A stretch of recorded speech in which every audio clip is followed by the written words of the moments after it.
Please.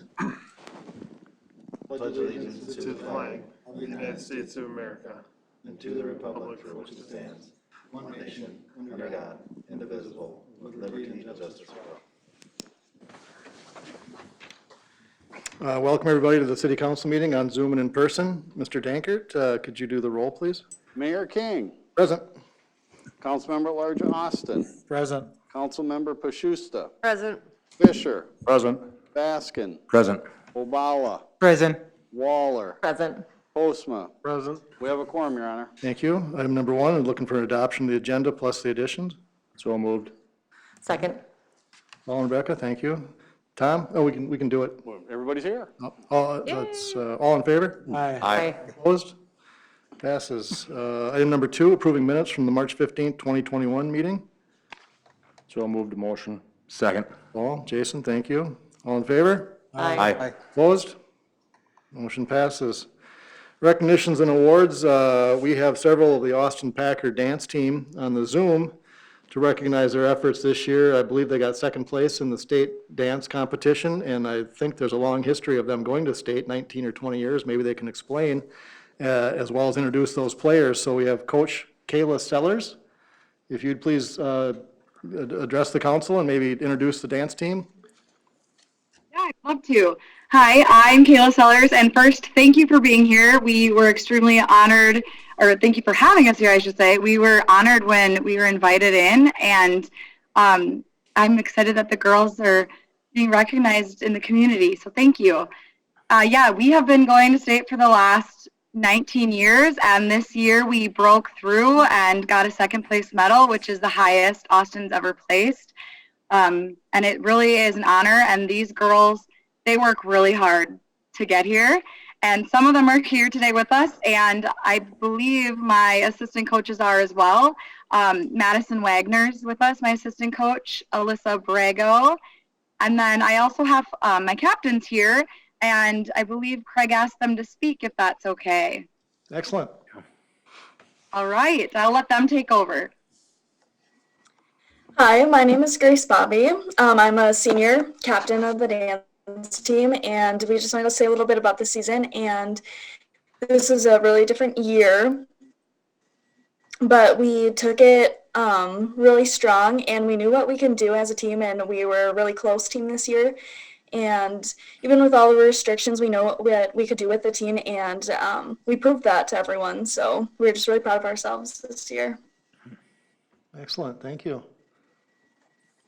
Hi, I'm Allie Hewson. I am a junior captain this year, and like Grace said, we're just all super proud of how hard we worked even through the challenging years, or the challenging year that we had, and all like the new obstacles we had to go through, and yeah, it definitely paid off in the end.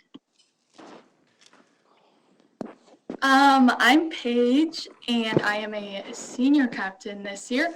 And for me, standing on the state floor as a senior, waiting for the music to start, was going through my mind. I was like, this is it. This is our last time.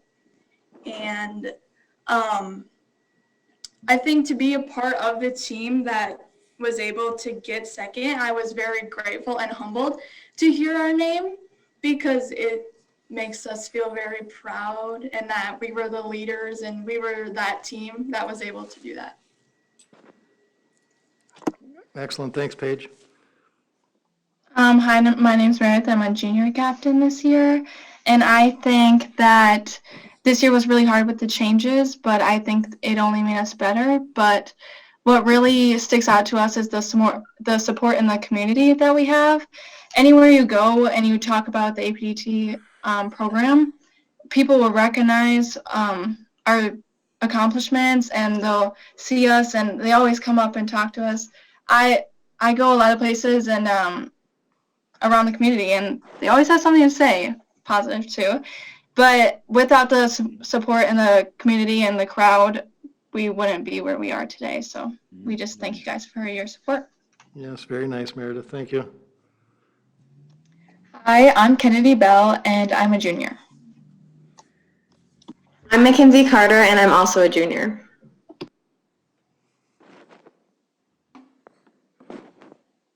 And Peyton, you're up next. Hi, I'm Peyton Levick, and I am in 12th grade. Hi, I'm Maddie, and I'm also a junior.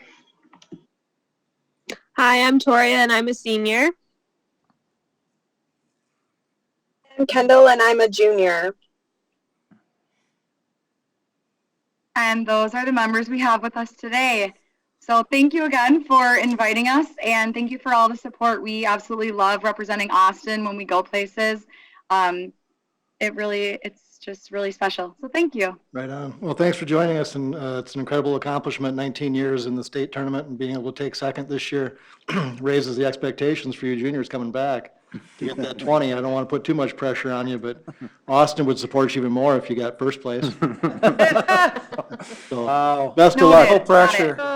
Best of luck, ladies, next year, and congratulations on this season. Thank you for showing up on Zoom. Thank you. Congratulations, guys. Congratulations. Congratulations.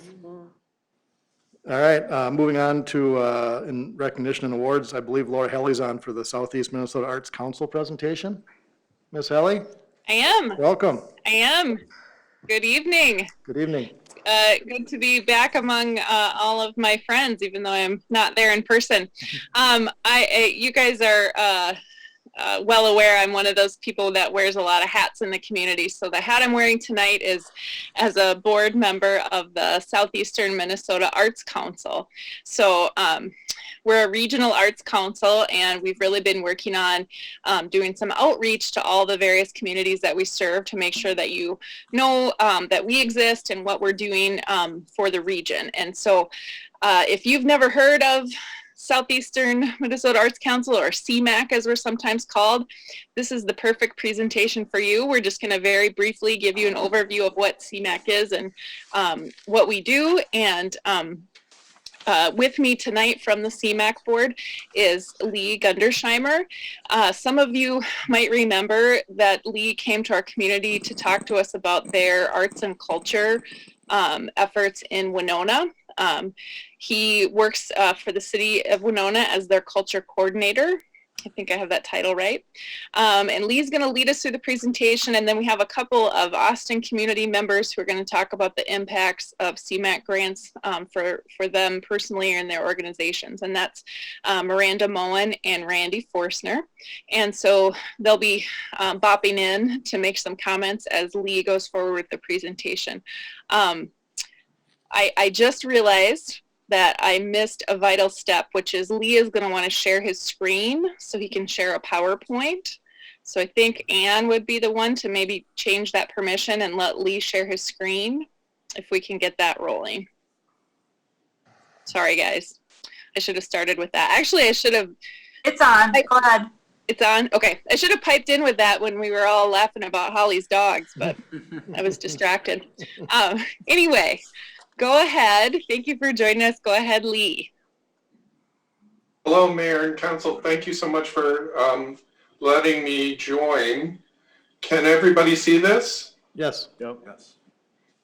Good. Okay, then we'll begin. I'm a freshman, and I've never been to state, but I do think it was really interesting that you started out with it. I think it's APT is the acronym, because you obviously see that that has a tie-in to the community through the arts. It's not just sports, it's a dance team. And so they obviously are doing something very creative. So I just wanted you to let this all tie in together, and then hopefully I'll be a sophomore by the next time I see you. So, what is CMAC? We were established in 1977, and it stands for the Southeast Minnesota Arts Council. And we're one of 11 regional arts councils that make up all of Minnesota, funded through the Legacy Amendment. And I think most of you are familiar with the Legacy Amendment, so I won't go into great detail with that. But if you have any questions, let us know. We're funded by the Minnesota State Arts Board and the McKnight Foundation. So it's an interesting mix of private and public partnerships that make this happen. And our purpose are to grant individuals and organizations. So we give money. We serve 11 counties this Arts Council does, and of course Mauer, as you can see, is one of our region. Let's talk about the specific contributions to the Austin community. This is data from, and I think city councils love data, so we want to make sure that you can see some of the numbers. These are just the last 5 years. We could have gone even further back and tried to impress you with even more money, but we wanted to stay as relevant as possible. So from 2016 to 2020, these were the grants, and it'll give you an idea of the scope and your success rate, which was very high and would have been much higher, except that just this year there were a few organizations that applied and then withdrew, which is very rare. So you would have had a much higher rate than even this high rate that we're about to show you. And you can see that reflected in this chart. You had 19 applications and only 11 were reviewed. But out of the 11 that were reviewed, 8 were granted. So if those others hadn't applied and then withdrawn, you would have had a tremendous success rate, as you can see over the years. How much has been awarded? An average of almost $50,000 per year for a total in 5 years of $219,000. So almost $220,000 went right back into the community to create art. Look at that application rate. In 2017, everybody that applied got a grant. 2019, you were close to 90%. And as I said, 2020, with that aberration of just a lot of people that applied and then withdrew, that's what threw your average off. But it's still a really high, almost 70% of the people that apply get a grant. How many times do you hear that 7 out of 10 people in a community get a grant that apply? It's pretty great. But it doesn't just end with getting the money. It's what does it do for the community? And so we have some very specific stories that we want to share with you. The first is our good friend Miranda Moen.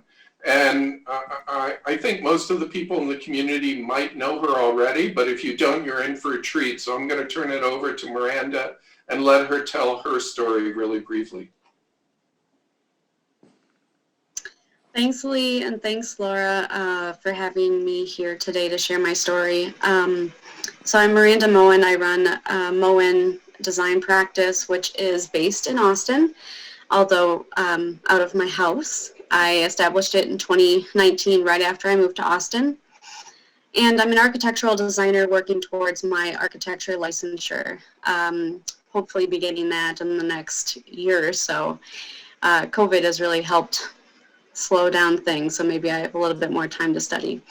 I was awarded a Fulbright Research Fellowship in 2019, and I will be going to Norway to research vernacular architecture as it relates to Minnesota's vernacular architecture built by immigrant ancestors. And so my practice really does focus a lot on architecture, financial accessibility to architecture, and then research as a part of how to make design more accessible in small towns.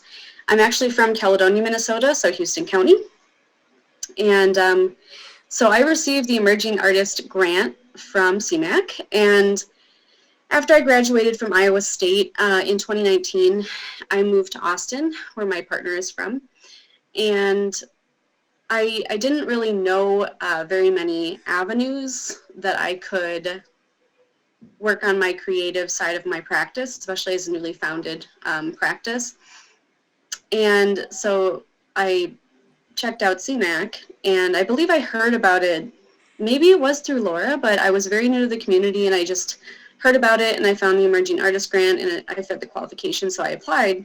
And thankfully I was awarded $2,500 to pursue a project called Watercolors Reimagining Main Street Businesses. And like I mentioned, I'm from Caledonia, Minnesota, and I'm very passionate about small towns and local economies and helping us just continue to thrive, as the world continues to urbanize.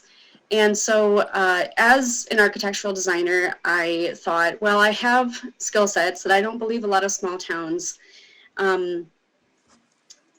really have had a lot of exposure to. And so on the artistic side of it, I wanted to have a project that allowed me to share my skill sets without, you know, having to do it as a volunteer aspect. And as a self-employed person, it's extremely important to me for funding to be available for the arts to grow, because I think that, you know, I came to Austin because I'm passionate about serving small towns, but I know that not every single person is like that. And Austin is wonderful. It's a big city actually compared to where I grew up.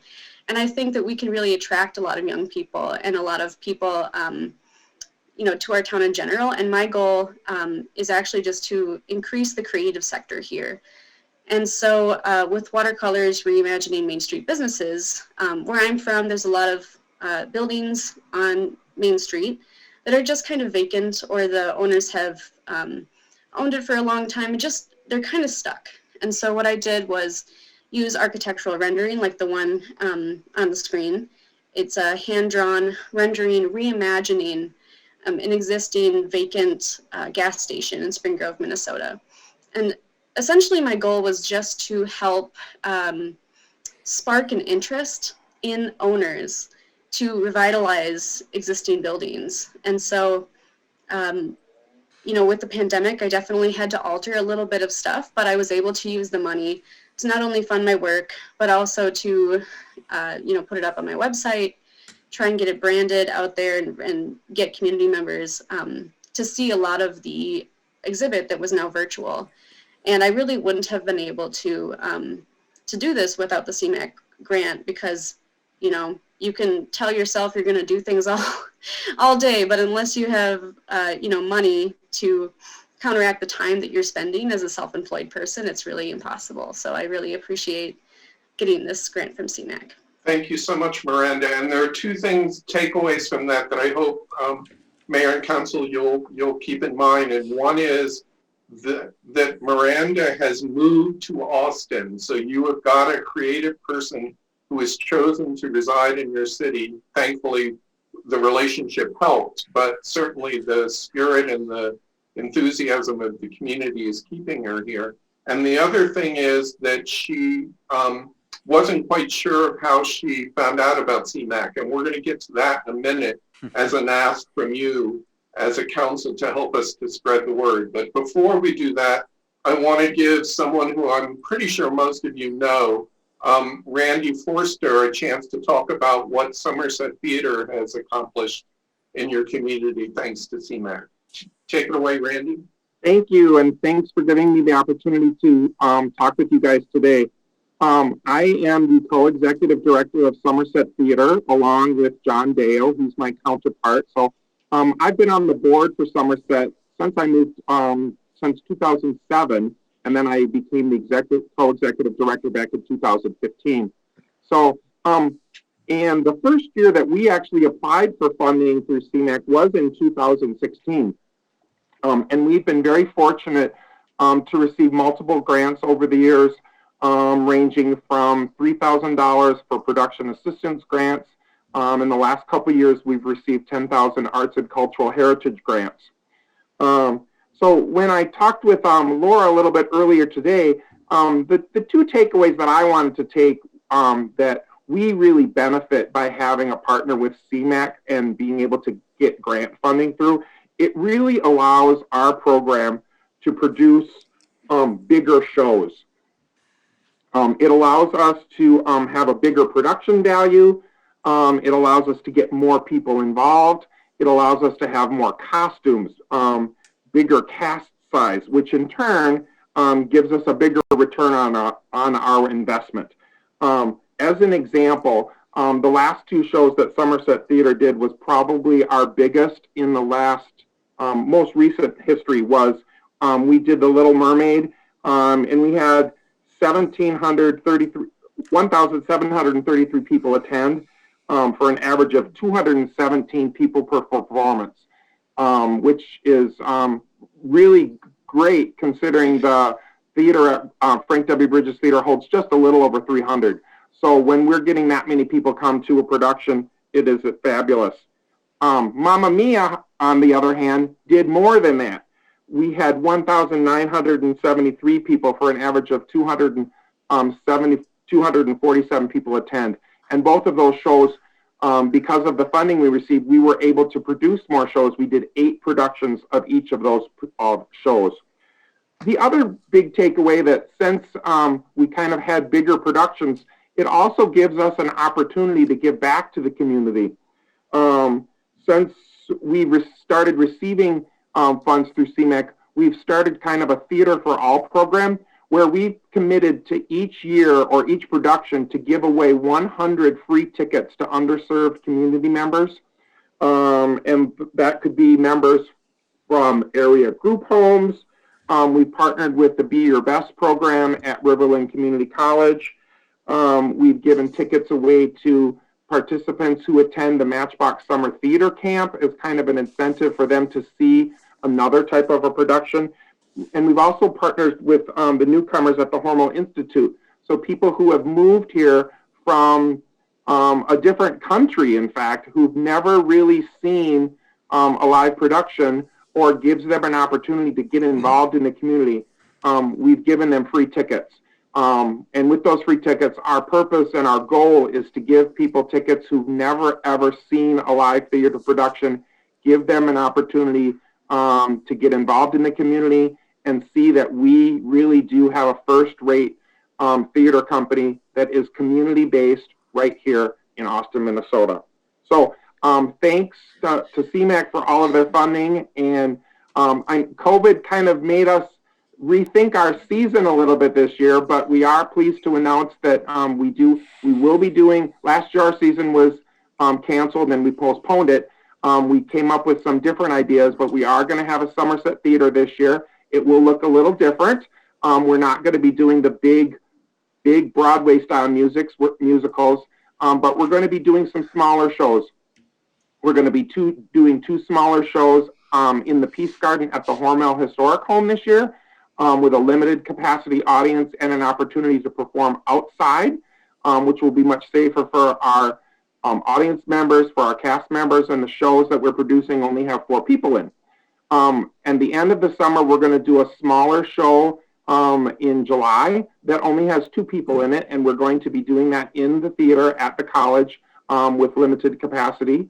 But we're very fortunate that that CMAC was able to work with us, and we're using the funding that we were granted last year, and they've allowed us to pivot and repurpose those funds for this year's production.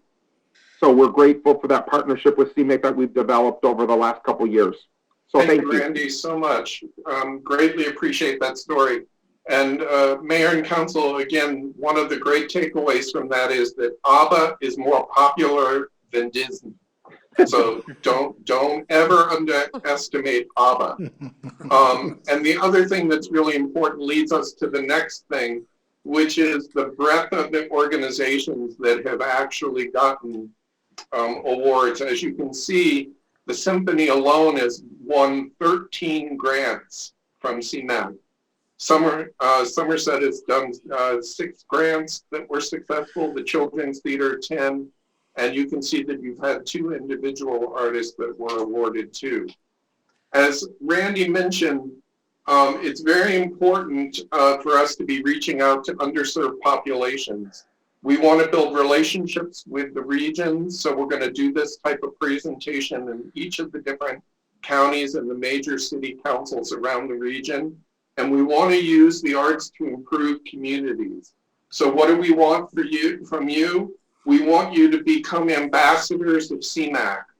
We want you to connect us to artists, and those artists can be people that are not necessarily making a living in the arts, but have creativity and arts in their genes. And I see a beautiful connection maybe by next spring with the dance troupe in Somerset Theater. I'd love to see a production of Prom or one of the great musicals dance theater could perform in.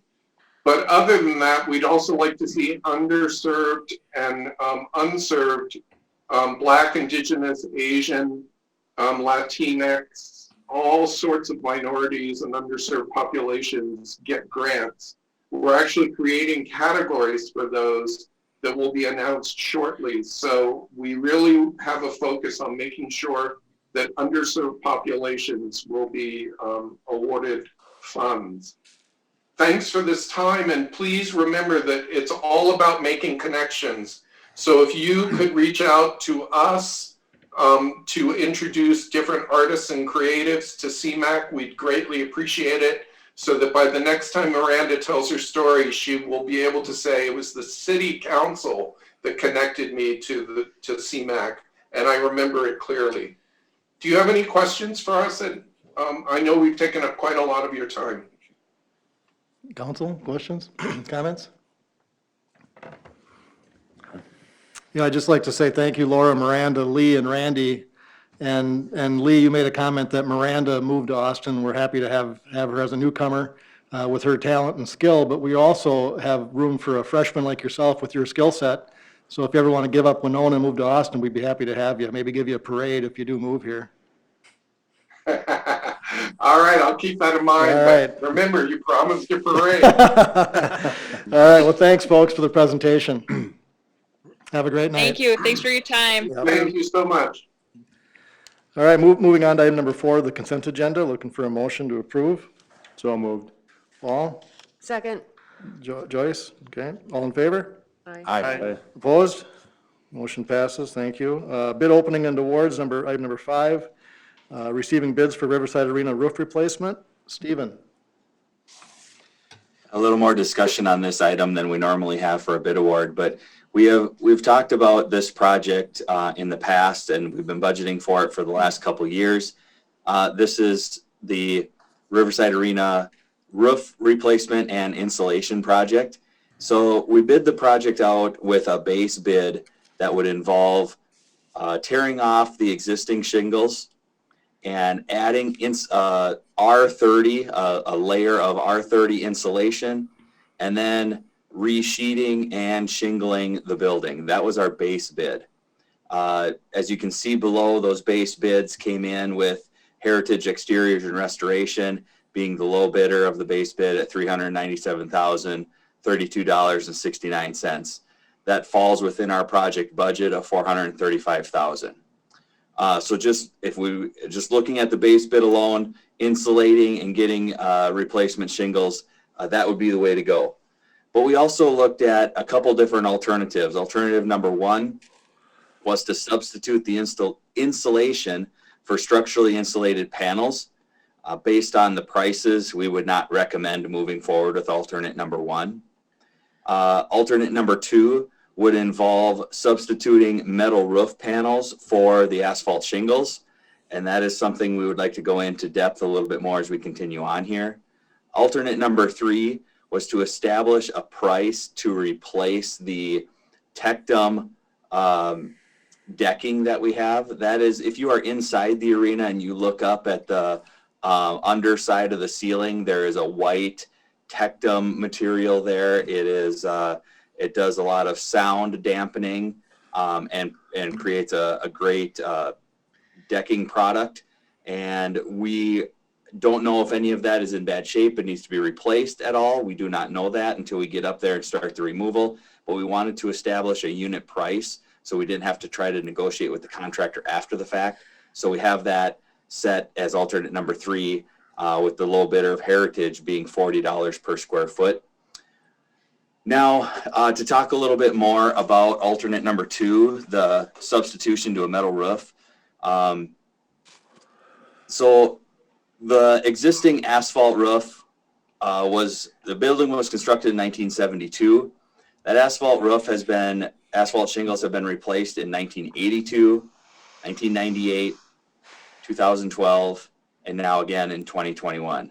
So a 30-year typical asphalt roof has been replaced 4 times since it was constructed. Many of those times were likely due to a weather event. I believe 2012 was hail damage. 1998 was likely wind damage. So there has been likely some level of insurance that has been applied to that cost, but still it's been a costly type of roof to maintain. So that is why we wanted to talk with you tonight and to consider upgrading to a metal roof at this time. And so to compare, I don't have a lot of, a metal roof. We anticipate that it's going to last longer than an asphalt roof, but we don't have it. There's no guarantees that anything. There's no guarantees with it, but there is some track history. So we looked around at some other buildings to compare that we have here at the city, and in 1 year after the arena was built, we built a large hangar out at the airport. So that large hangar was built in 1973. It was installed with a metal roof, and we actually covered that metal roof in 2019. So that metal roof out at the airport lasted 46 years. Yeah, 46 years before it really needed major maintenance. And you can look at the arena that was built at a similar time and all the different roofs that have had to go on there at the arena in that same amount of time. We also have a couple roofs down at the wastewater treatment plant, one built in 85, one in 2001, and one in 2005. And those metal roofs have had very little maintenance throughout the years. All of those roofs that I described were a roof that is fastened with screws and rubber washers. A lot of the failures that occur, the leaks that occur with those types of metal roofs is due to the rubber washers deteriorating by the sun over time. So what we spec'd out with this metal roof for the arena is a standing seam concealed fastener roof to try to eliminate those wear points or those things that are going to wear out over time and try to get a long-lasting product. So with that, the alternate number 2 for the metal roof is an extra. We would request an extra $250,000 to be able to award alternate number 2. But I wanted to give you the background of why we looked at that, give you the history of other metal roofs in town, the history of the asphalt roof at the arena, to allow you some information to be able to take that into consideration when looking at almost doubling the cost of this project to include the metal roof alternate. So with that, we would recommend awarding the base bid to Heritage Exteriors and Restoration, and we would like council to consider also including alternate number 2, which would be the metal roof.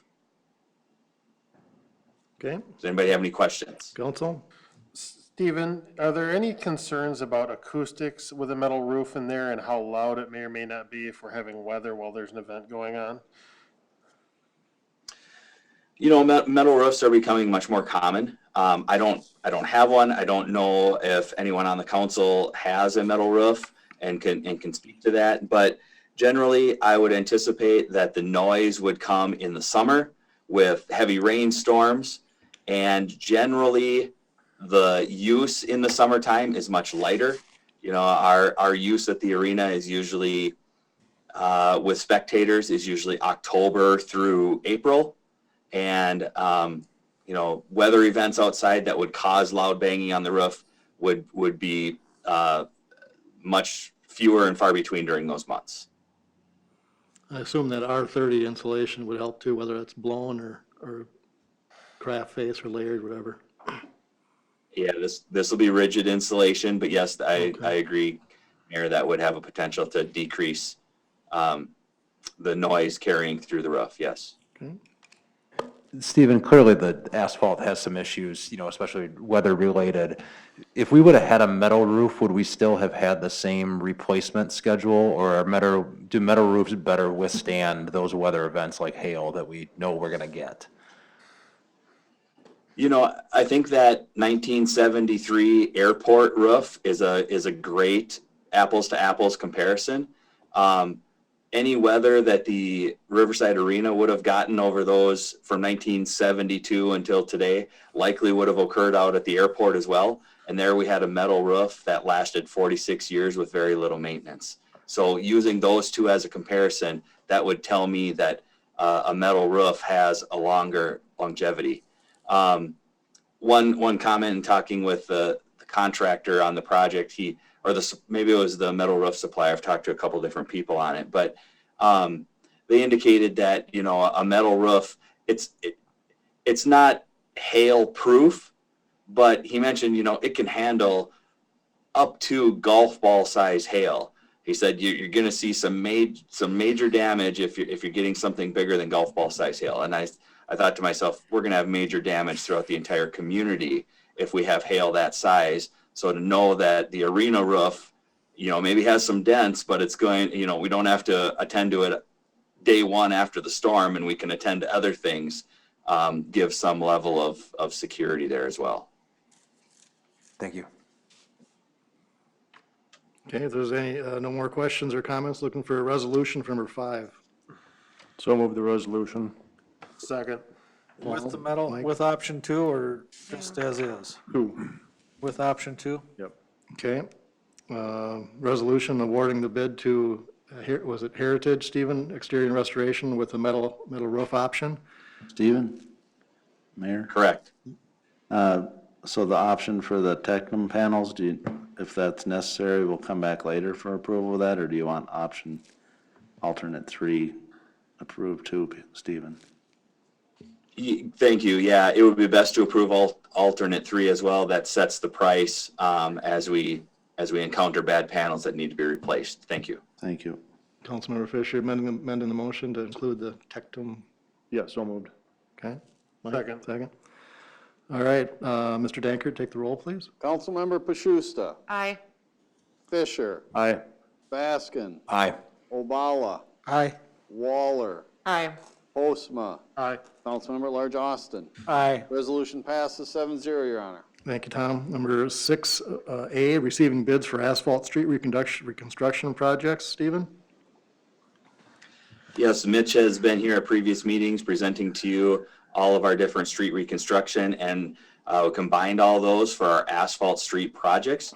The low bidder of 4 bidders was Yulin Brothers at $3,130,005.85. We have the cost broken down there to different funds that would fund this project, and we would recommend awarding this project to Yulin Brothers. Okay, council, comments, questions? Those are extremely competitive bids. Yes. So with that, looking for a resolution for item number 6A. Move to approve it. Jason? Second.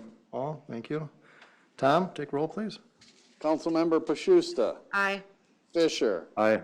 Baskin. Aye. Obala. Aye. Waller. Aye. Postma. Aye. Councilmember at Large Austin. Aye. Resolution passes 7-0, Your Honor. Thank you, Tom. Item number 7, also Stephen, unless you're going to hand off to Mitch. He's been we're lonely for Mitch these days.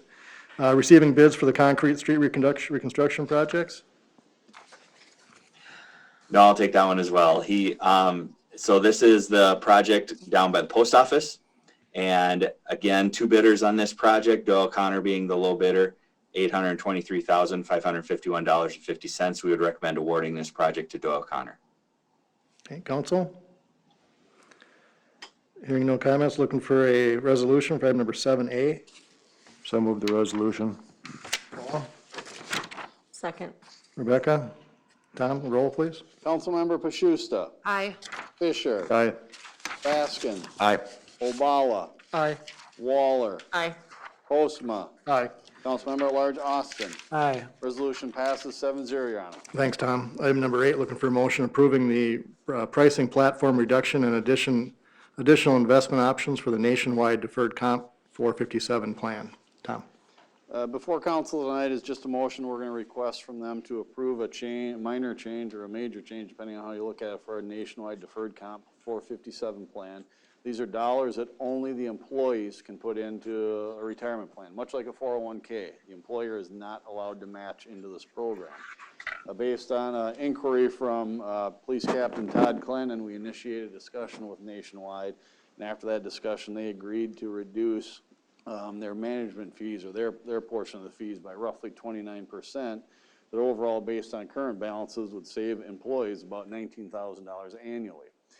So with that, they've also added an investment option for individuals that we would request, that would allow individuals to lock in some money for a period of time at a certain interest rate, even if the market falls below it. But again, if the market is above that, they lose those lost earnings. But with that in mind, we'd request council approval of such change. Council, questions, comments? That was nice of Captain Clennon to think of this and come forward with it. A simple inquiry, Yeah, doing some little research on it, created, these are exactly what we ask employees, citizens to do right, it. yeah, That all helps. nice work. Yep. So looking for a motion for item number 8. So moved. Second. Joyce, Paul, all right. All in favor? Aye. Aye. Opposed? Motion passes. Moving on to item number 9 is a resolution approving the transfer of on-sale liquor license to Quattro Copis Bar LLC. Ann? Yes, so this is a liquor license transfer. So El Mugway Bar is going to transfer their license to Quattro Copis. So they've done the background investigation, they have all the insurance, they've done all the licensure. So we would request that that be transferred. Okay. Council? Hearing no comments, looking for resolution number 9. So moved. Paul? Second. Rebecca? Thank you. Tom, roll please. Councilmember Pashusta. Aye. Fisher. Aye. Baskin. Aye. Obala. Aye. Waller. Aye. Postma. Aye. Councilmember at Large Austin. Aye. Resolution passes 7-0, Your Honor. Thank you, Tom. Item number 10 is a resolution approving a contract with SEH Incorporated for airport airfield lighting improvements. Stephen? Yeah, council will recall that we recently went through a consultant selection process for projects out at the airport, and SEH was selected to work through our next 5 years of our CIP program. And our first project on that list is airfield lighting improvements. We've identified this project for a few years. It's set up to replace our lighting that was originally constructed in 2005. We spend about $15,000 per year on utility bills for the lighting at the airport. And we believe that by switching that lighting over to LED, there'll be dramatic savings to our ongoing utility costs. We don't have it detailed out in dollars, but we do anticipate, based on their use, that there will be electrical savings through this project, along with possible Austin Utilities rebates as well. So the SEH has put together a project scope for this project, which would involve lighting rehabilitation with a project cost of $280,000, engineering, design, and bidding of $49,300, and construction management and inspection costs for a total estimated cost of the project of $350,000. On previous years, that project cost would be split 90% federal, 5% state, and 5% local. So even on a normal year, we have a 5% local share, which is very cost effective for us. But with some CARES dollars, I don't think it's called CARES anymore. There's a different name to it. But the FAA is looking at funding projects 100% in the year 2021. So this project would fall under that. And so we'd have 100% funding through the FAA on this project. And in addition, there is some DBE requirements for the city to comply with a federal grant of this nature. So we would recommend authorizing SEH to move forward with their engineering design services in the amount of $49,300 and request authorization for the mayor to sign the attached DBE Policy Act statement. All right, council, questions, comments? Stephen, you don't have any other projects you want to bump up to the year when we get 100% funding, do you? All right. Nothing on the docket right now. Okay. That's a fairly strong percentage. Yeah, I like that percentage. I like that. That's Yep. good. All right, so without further comment, we'll look for a resolution for item number 10. So moved. Paul? Second. Mike? Tom, roll please. Councilmember Pashusta. Aye. Fisher. Aye. Baskin. Aye. Obala. Aye. Waller. Aye. Postma. Aye. Councilmember at Large Austin. Aye. Resolution passes 7-0, Your Honor. Thank you, Tom. It looks like the food guy might be there too behind you, Tom. Moving on to item number 11 for a resolution approving a clean water revolving fund loan application. Stephen? Yeah, a lot of this process involves Mr. Dankert and funding for the wastewater treatment plant, but we're working with SEH, our consultant, on the necessary paperwork to get this process started. We want to make sure that as we move forward in the design and we prepare for the overall project, that we have all possible funding options in place. And this is one part of that, where we would utilize PFA dollars to fund the project as opposed to locally bonding for the project. Tom, you can add anything here that you see fit, but we're looking at kind of a funding for the project down below. We have listed there a $74 million estimate. Cost increases for waiting for 2022, upping the project to $77 million. We're looking at a PSIG grant that would bring that cost back down to $70 million. And again, we are hoping for additional state bonding dollars for this, but without having that in place, we would be looking at a $70 million loan request, and that is what we have in front of you today. So we would request council approval with that. And again, if Mr. Dankert has anything he'd like to add. At this point in time, PFA hasn't decided on the interest rate yet. They've historically been in the 1 to 1.5% range. They get their money from the state legislature and then they loan it out, and the extra above what they need is used to pay their operational costs. In checking with our financial advisor, for us, because of our strong credit rating, if we were to go out to the open market, we'd probably be in the range of 1.85 to 2.2% based on today's rates. So there's an immediate savings right there by going with the PFA loan. And additionally, for a project of this magnitude, we'd probably be issuing several bond issues through this process, a variable rate one while we're in construction, much like if you're building a house, you don't want to draw it all down at once, you want to draw it in pieces. And based on working with PFA, that's how they do it. They would only send you the money when you need it, and then once it's all said and done, then your loan repayment schedule kicks in. Again, at the 1 to 1.5% range, they haven't decided that yet, but it appears it'll be less than if we went out to the open market on it. Okay, thank you, Tom. Thank you, Stephen. Questions or comments, council? If not, I'll entertain a resolution for number 11. So moved. Paul? Second. Rebecca? Tom, roll call, please. Councilmember Pashusta. Aye. Fisher. Aye. Baskin. Aye. Obala. Aye. Waller. Aye. Postma. Aye. Councilmember at Large Austin. Aye. Resolution passes 7-0, Your Honor. Thank you. Item number 12 is a motion approving a revised fire department policy for part-time firefighters. Trish? Good evening, Mayor and Council. Before you tonight is an update or revision to our current policy for our part-time service with the fire department. It outlines the minimum requirements for training and emergency response that the firefighters need to obtain. Previously, this had been noted in the Part-Time Firefighter Relief Association bylaws. Those have changed. And so we're just making that modification to reference the Fire Civil Service Commission, their rules and regulations instead of the Relief Association. No change to the rest of the policy. Okay. Thank you, Trish. Any questions or comments for Trish? Hearing none, looking for a motion for number 12. So moved. Jason? Second. Obala, thank you. Tom? I'm sorry, it's a motion, so all in favor? Aye. Opposed? Motion carries. Moving on to item number 13 with the removal of 13A, granting the Planning and Zoning Department the power to contract for the removal of junk and/or illegally stored vehicles at the following locations. 13B is 609 8th Ave Southwest, the Hayes property. So moved. Paul? Second.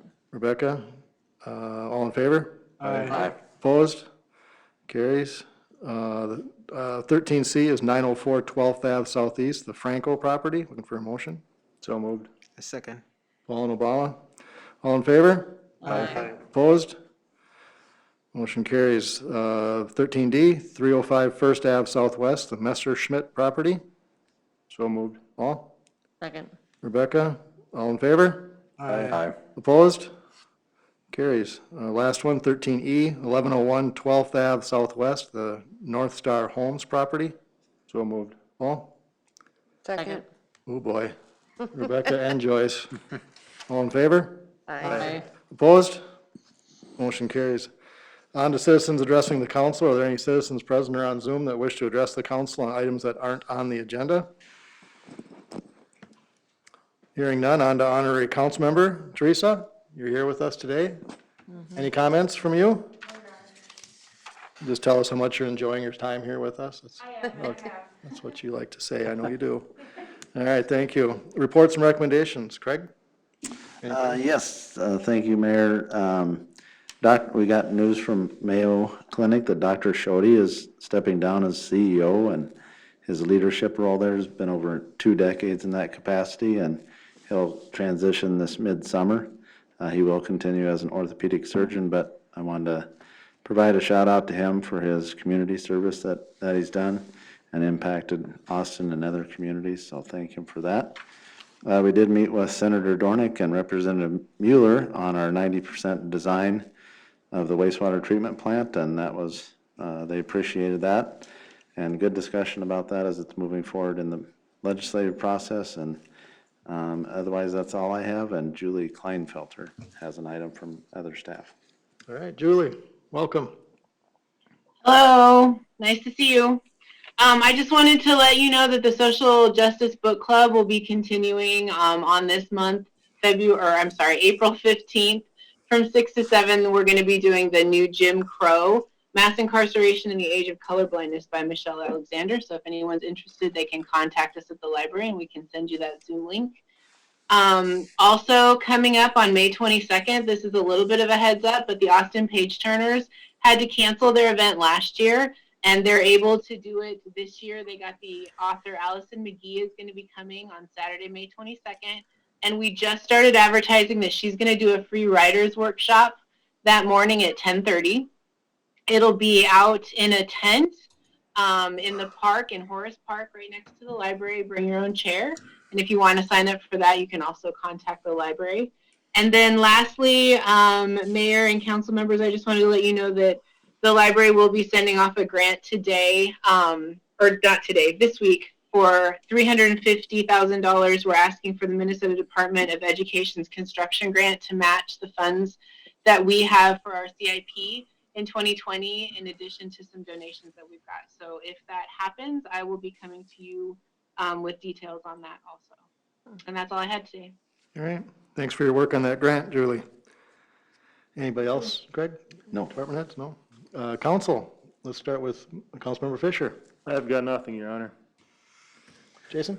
Just want to congratulate the Austin Packers girls basketball team on their section championship and push to state. So obviously a big year for Austin girls. And as a father of a couple little girls, it's great to see just the phenomenal role models we have that if you work hard, you can do anything. And so look forward to continued success for both of those programs. Right. Obala? Hi, sure. Thank you, Your Honor. I want to echo what Council Jason said. Congratulations again to our girls, and they put our name on the map, and I think that's great. If you see them, just say hi to them and introduce yourself. One other thing that I would like to add, we have the ambassador of Ethiopia in town. He come to visit the community this morning, and also right now he's still talking with the other Ethiopian community in the region here. So I have opportunity to talk to him, and I asked, looking forward, maybe next time he visit, so that he can invite the mayor and see and talk to our local Ethiopian community here. So yeah, with that, I think that's all what I have. I like that. Thanks, Obala. Mm-hmm. Joyce? Oh. Hello. You never quite know, do you? No. So today starts National Library Week. The hell you say? It is. And tomorrow is National Library Worker Appreciation Day. So stop in your libraries, let them know how much we really do appreciate them. Julie and her staff have worked really hard this year. They've just been very creative in making things work. So let them know you appreciate them. Right on. Right on, Julie Kleinfeld. It's your special week. Our All right. special week. Thanks, Joyce. Mike? This Saturday is the Taste of Nations. I know that's an annual event that we all look forward to. They have gone virtual this year. And some of the folks I talked to who are organizing it have some really creative ideas. So you're actually going to learn how to make some recipes that you can shop for at some of our great ethnic grocery stores. There's going to be some online dancing and singing and different cultural things. So check them out. Welcome Center on Facebook. It starts at 10 a.m. on Saturday. Right on. Thanks, Mike. Rebecca? I have nothing, Your Honor. Okay. Jeffrey? Nothing, Your Honor. All right. Mike stole my thunder on the Taste of Nations Saturday. It's virtual. I know that it's still going to be very successful. It's always, people look forward to that every time this year. And I think I also echo Mr. Baskin's comments, and if I read the paper right, the Austin girls only lose one senior basketball team coming back, so that should be a strong team. And then the dance team, from the way it looks on Zoom, they also have a lot of juniors coming back. So we expect big things out of our teams, and that's nice that they honor the community and reference the community, what they get from the community when they have the opportunity to speak to somebody like the council and the citizens. So it means a lot to support them, and they do very well, so appreciate that. With that, we're looking for a motion to adjourn to Monday, April 19th, 2021, at 5:30. So moved. Paul? Second. Rebecca? All in favor? Aye. All right, motion carries. We'll take a 5-minute break, and we'll regroup in the work session. Thank you. Okay, I'm breaking things.